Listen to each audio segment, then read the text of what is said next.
So, but I got to add a caveat on that. I think that the women who co-signed it, they might not believe it, but they engaging in the back and forth. So the people walk Right. away It's a believing it battle. It's just like realer than it is because they yeah. lying.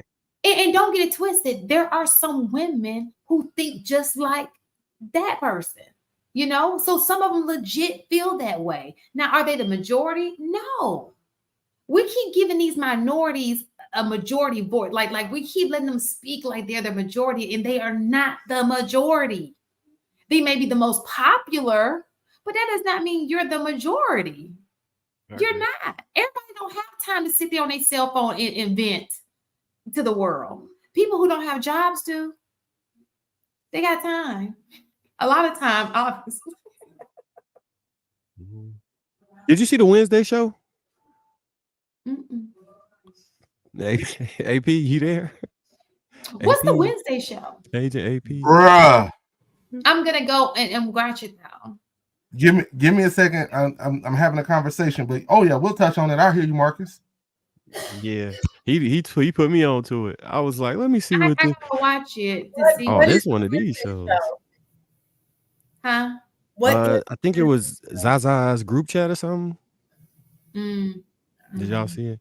mm-mm. So I gotta go back and watch it. Zaza's group chat, I think, is kind of more indicative of what is going on social media. Because if I'm not mistaken, mostly all of the women on that panel kind of had similar sentiments to what women online are saying in regards to their standards, expectations, and I think one of the ladies was saying, might have been Zaza, that What's the name of the show? Let me look it up.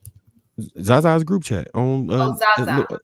yeah, she was saying that that men who I'm paraphrasing her, so excuse me if I get you wrong, but that men drop $200 cash out for lunch, and that's her expectation. And if you don't put in over 30, or like say you send her $20 or $25, she's gonna never talk to you again because you sent it wasn't enough, but keep the money. I don't know. Like So when I hear, so this is the thing.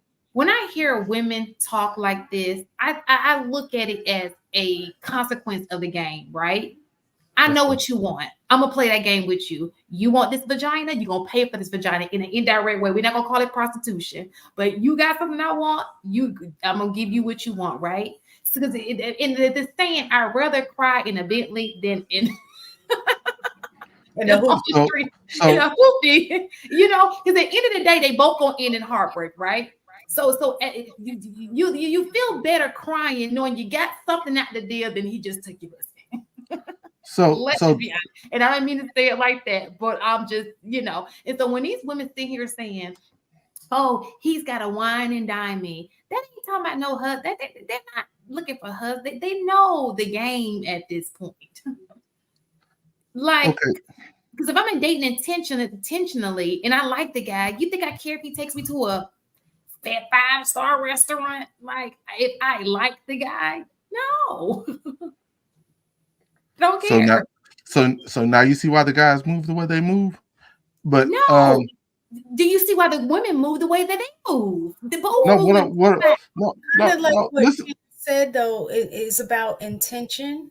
And I think the younger generation are hearing the generation before them reinforcing the idea that marriage isn't worth it, right? And so they're growing up because I look at those who are intentional. Like I told my son's 24. Oh, ooh, he about to turn 24. He got married at Oh, 21. Is intention. You know what I'm saying? So even what you were saying, AP, like if you are looking for something that you want, you will find it.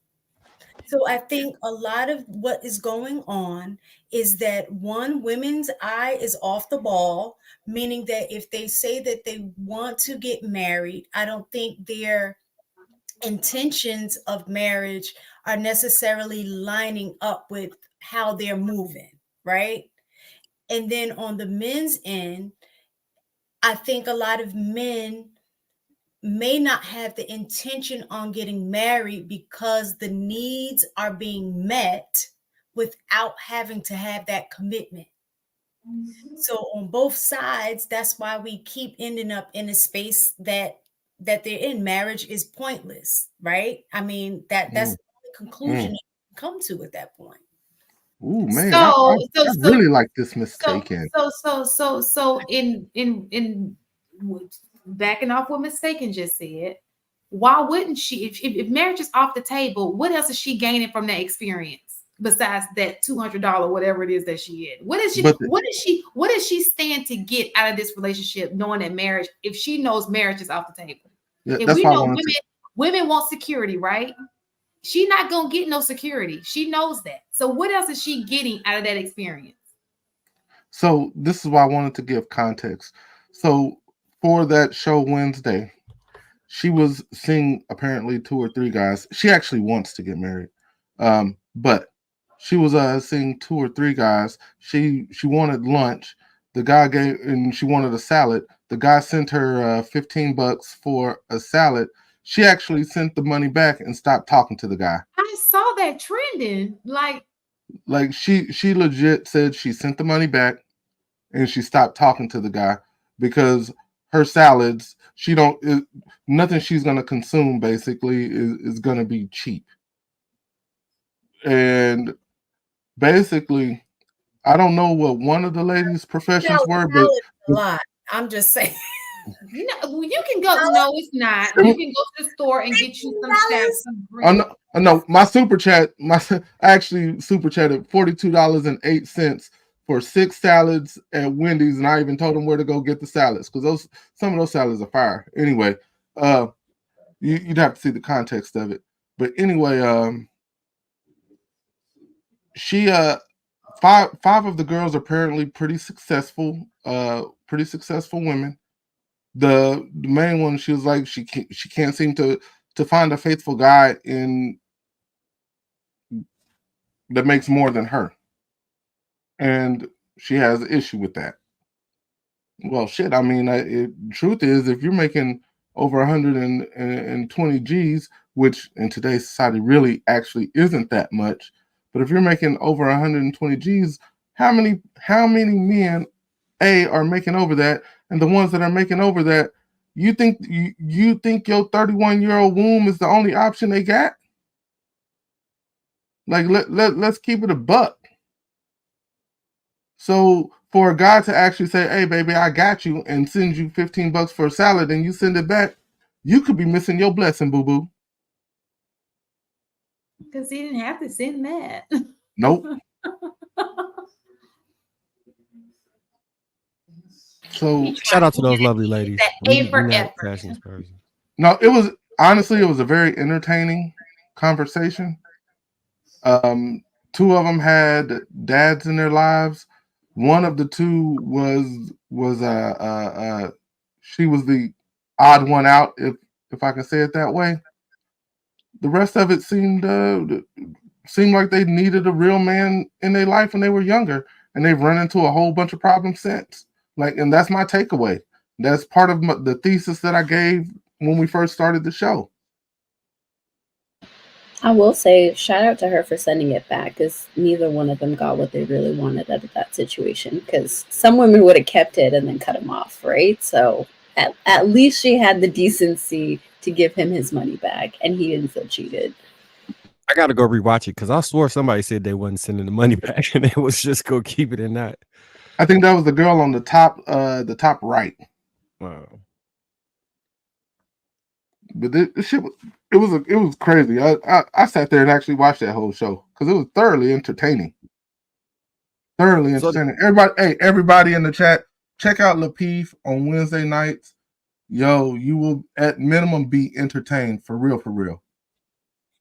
The other thing is, so I think all of those ladies giving the men, like I don't think that will hold up if they found the men that they actually wanted. I don't think they would treat them the same way that they describe.